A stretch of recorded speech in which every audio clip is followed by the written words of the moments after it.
फक्त 300 रुपये लागले. काय बोलतेस? बघू बघू. वाव, ही साडी 300 ला. दाखव, बिल दाखव. कुठे? अरे पडलं वाटतं कुठेतरी. जाऊ द्या, एवढं काय त्यात. असं का? आणि मला का नाही आणलीस? आत्ताच्या आत्ता जा आणि घेऊन ये मला अशी एक साडी.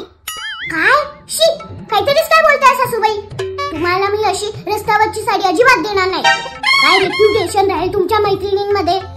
मी मस्त तुम्हाला महागातली साडी घेऊन देणार आहे. तिथे तुमची कटरीना तोंडात बोट घालेल.